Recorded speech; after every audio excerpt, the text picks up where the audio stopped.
আসসালামু আলাইকুম বন্ধুরা, কি অবস্থা সকলে? আশা করি সকলে ভালো আছেন। তো আপনারা জানেন যে আমাদের শখের খামারে ১৬টি চীনা হাঁসের বাচ্চা বড় করতেছিলাম। সেগুলোর মধ্যে একটি চীনা হাঁসের বাচ্চা কৃমি ডোজ করার পরে মারা গেছে। দেন আর ছিল ১৫টা বাচ্চা। তো ১৫টার মধ্যে আজকে আমরা বাজারে নিয়ে আসছি ৯টা বাচ্চা।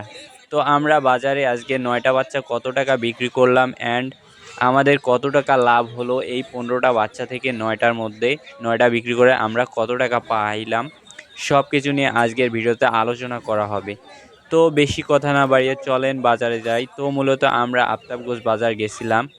সেখানে আমরা আমাদের ৯টি চীনা হাঁসের বাচ্চা নিয়ে গেছিলাম। নিয়ে যাওয়ার সঙ্গে সঙ্গে ব্যাপারী এসে আপনার ধরেন ৯টা বাচ্চায় ২২০০ টাকা এরকম দাম বলছে। বাট বর্তমানে একটু বাচ্চার দাম কম। সেক্ষেত্রে আমি মনে করি যে আমার এবার চীনা হাঁস পাইলা একটু লসের সম্মুখীনই হইলাম। কেননা যেই বাচ্চাগুলো নিয়ে গেছি এগুলো ২ মাস বয়সের বাচ্চা। এগুলো মাত্র ২৫৫ টাকা করে বিক্রি করছি। আপনাদের কি মনে হয় যে আমার লাভ হইছে? না। কারণ ধরেন একটা বাচ্চা যখন ডিম থেকে বের হয় তখনই ১২০ থেকে ৩০ টাকা দাম। সেখানে ২ মাস পাইলা বড় করার পরেও দেখতে পারতেছেন কত বড় বাচ্চা, মাত্র ২৫৫ টাকা। তো ৯টায় আমরা ২৩০০ টাকা বিক্রি করছি। আরও একটা অনেক খারাপ লাগছে আমার বাজারে, সেখানে হচ্ছে মানে জমাটা এত পরিমাণে বেশি, কি বলবো। এতটুকু বাচ্চার জন্য ২০ টাকা করে এতটুকু বাচ্চার জন্য ২০ টাকা করে জমা দেওয়া লাগছে। তো তারপরেও কি আর করবেন। তো এইবারকার 10টা বাচ্চা বিক্রি করে আমার লসই হয়েছে বলা চলে।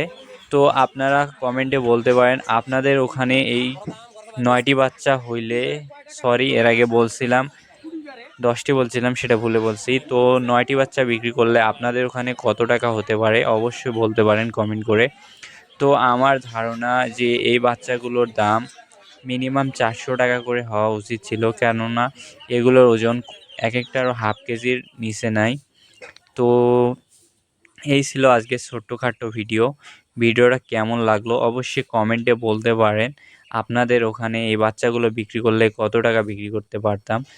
তো আমার তো এবার তো বলা যায় যে লস নয়, যেটা খাওয়াইছি সেইটা মানে গায়ে গায়ে শোধ গেছে। তো অবশ্যই ঈদের আগে কখনোই আপনারা আপনাদের চীনা হাঁসগুলোকে বিক্রি করবেন না, তাতে আপনাদের লস হওয়ার সম্মুখীন রয়েছে। তো এই ছিল ছোট্টখাট্টো ভিডিওটা ভালো লাগলে আমাদের চ্যানেলটিকে সাবস্ক্রাইব করতে পারেন, আমাদের পাশে থাকতে পারেন, আপনি কমেন্ট করতে পারেন। কমেন্ট করলে আমি উৎসাহিত হই আরও নতুন ভিডিও আনতে। তো আসসালামু আলাইকুম, সকলে ভালো থাকবেন। আল্লাহ হাফেজ।